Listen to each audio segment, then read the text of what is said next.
Salut, ici Jean-François et je voudrais te parler de quelque chose dont on ne parle pas beaucoup, qu'on évoque peu, qui s'appelle le biais rétrospectif. En fait, je cherchais le nom de ce phénomène psychologique, mais c'est un phénomène très simple.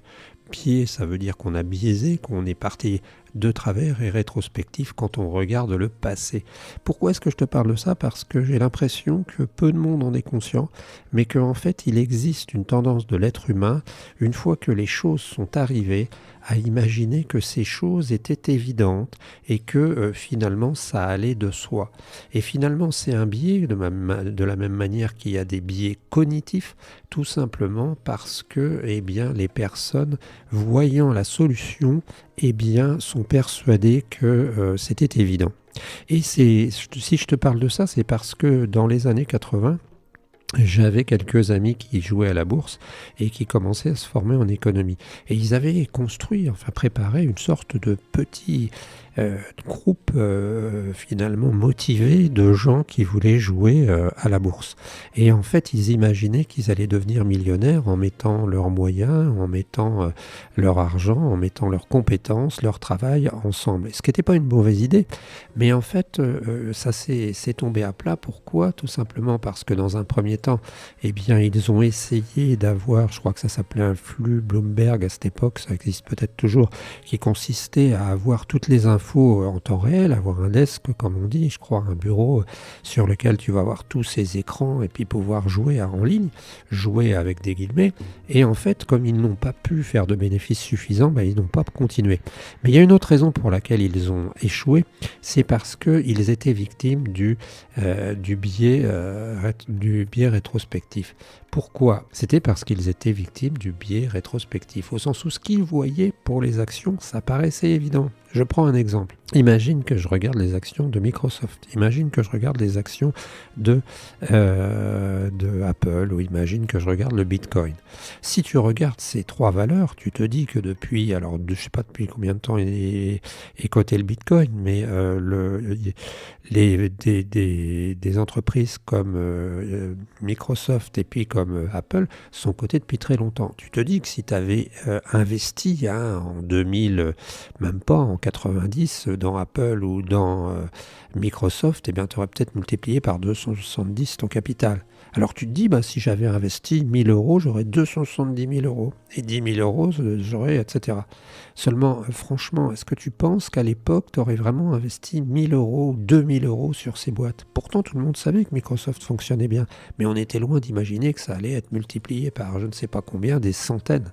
Ce que je veux dire, c'est que les choses ont l'air évidentes. Et le problème, pourquoi est-ce que je te le dis? Parce que imagine maintenant que tu achètes du Microsoft, imagine maintenant que tu achètes de l'Apple.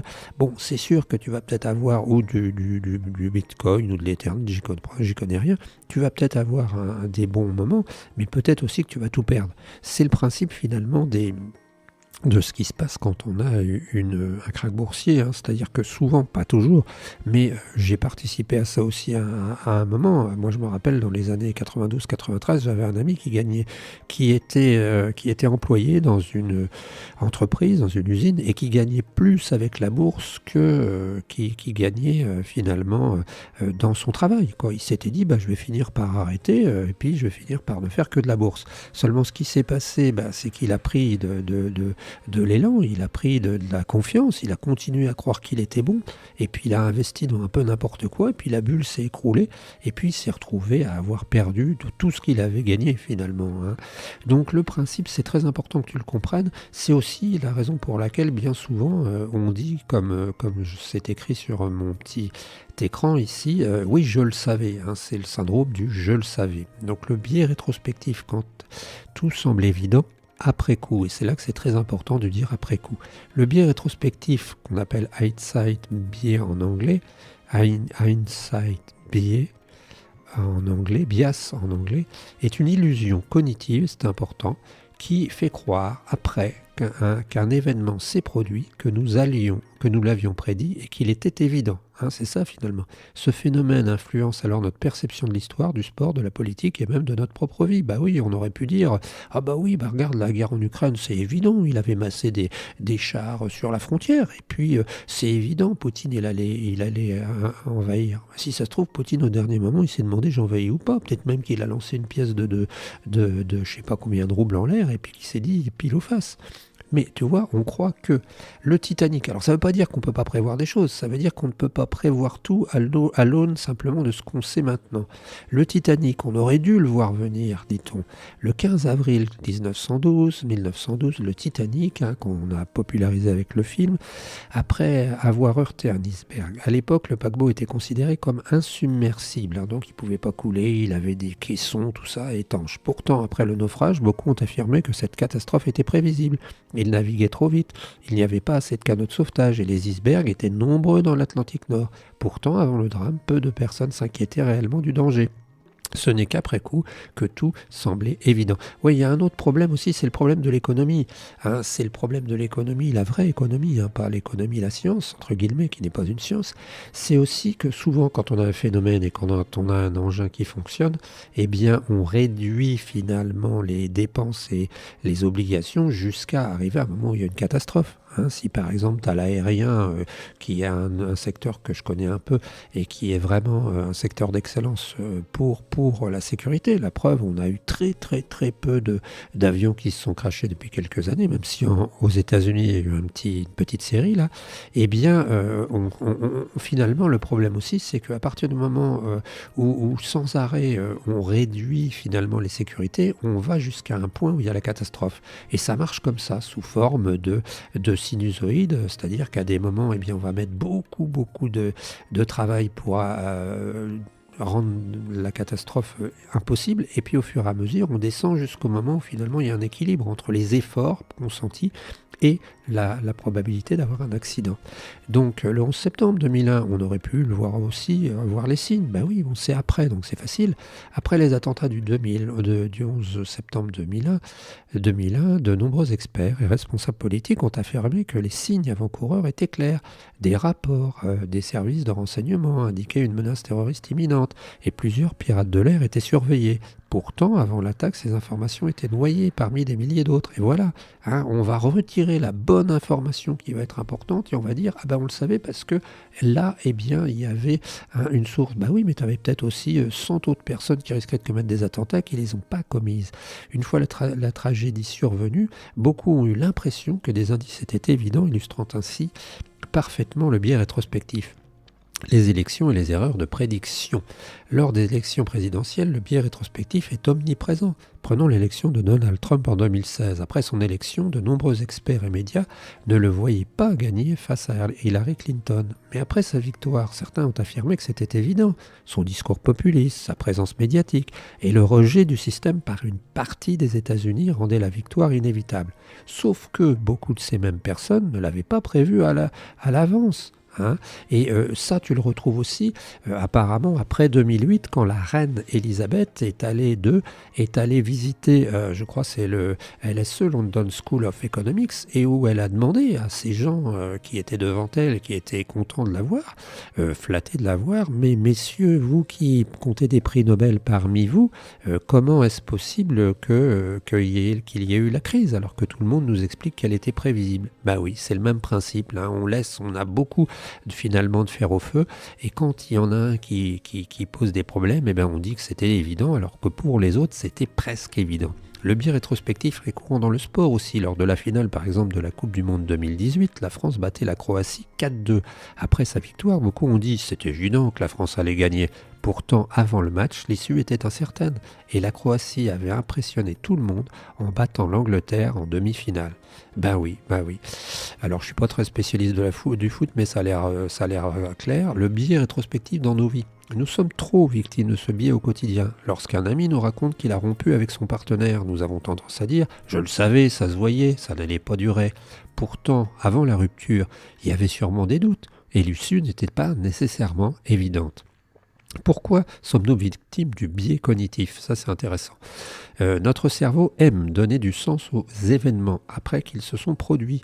Il simplifie l'information, ignore l'incertitude passée et nous fait croire que nous savions ce qui allait arriver. Ce biais peut être dangereux car il nous empêche d'apprendre de nos erreurs et nous donne une illusion de contrôler l'avenir. Ben oui, parce que ce qui se passe, c'est qu'on imagine en plus, et alors là, il y a quelqu'un qui s'appelle Marc Bloch, je crois, qui était historien, qui a été panthéonisé par Macron, qui critiquait déjà le rôle de l'école de guerre dans la prévision de la Seconde Guerre mondiale, et qui, sauf erreur de ma part, eh bien, avait tiré la sonnette d'alarme en disant qu'on ne pouvait pas analyser le présent, voire le futur, à l'aune du passé systématiquement.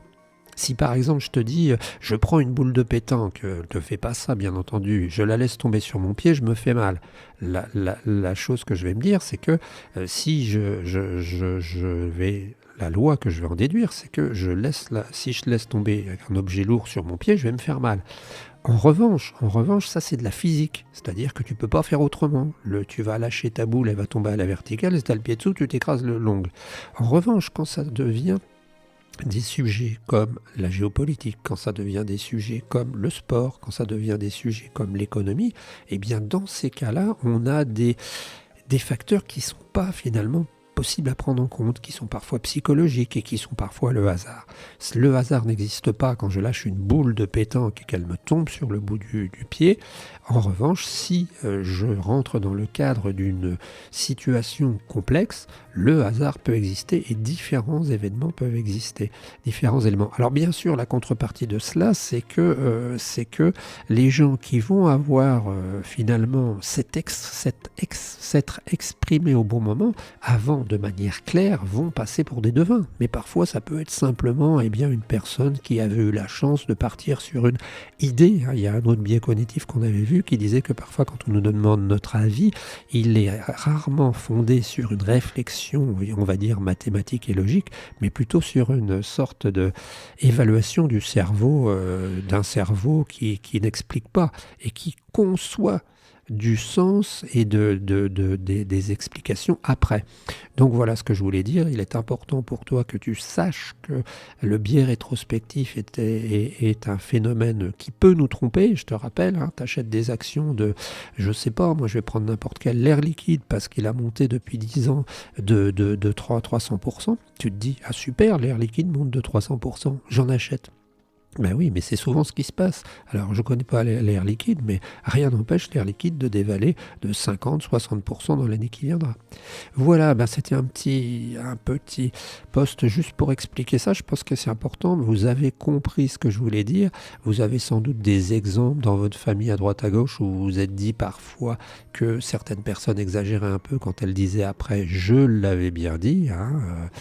C'est un moyen aussi de retirer les marrons du feu. C'est un moyen aussi parfois quand on est en réunion par exemple et quand il y a une merde et que ça s'est passé, la personne qui va dire je l'avais bien dit, même si elle l'a pas dit, tout le monde est persuadé dans sa tête que finalement elle avait prévenu et elle en tire un avantage. Ça pourrait servir à faire aussi ou de la politique ou gérer une entreprise ou du management. Le biais rétrospectif est une illusion qui affecte notre perception du passé, nous donne l'impression que tout était évident après coup, alors qu'en réalité les événements étaient incertains avant qu'ils ne surviennent. La prochaine fois que vous entendrez quelqu'un dire « je le savais », demandez-lui s'il l'avait vraiment prévu avant que cela se produise. Petite cerise sur le gâteau, je te donne, on ne dit pas je crois, je partage avec toi une petite histoire. Il y avait un voyant qui réussissait à l'époque où il n'y avait pas Internet, à asseoir son autorité sur les gens. Et tu vas voir que l'histoire, elle est amusante. Il y avait, à l'occasion des élections, il se déplaçait de la côte Est à la côte Ouest des États-Unis. Donc, il allait dans la côte Est, on va dire New York par exemple, et il disait à New York, voilà, je suis sûr que le président... on va dire, A va gagner. Et donc, il était présenté comme un voyant qui disait que le président A allait gagner. Et puis, il prenait son train, il traversait les 4000 km, je crois, des États-Unis. Il allait très loin dans un petit journal local du côté de San Francisco, dira-t-on. Et puis, il disait, je suis persuadé, je suis voyant que le président B va gagner. Et alors, logiquement, pour les élections, comme il y avait le choix entre le président A et le président B, il choisissait on avait forcément une solution qui était A ou B. Et donc, comme il avait gardé une dizaine de journaux de tirage de chacun des journaux, eh bien, il les montrait à tout le monde en disant « j'étais sûr, j'étais certain », on peut même dire qu'il avait parié de l'argent.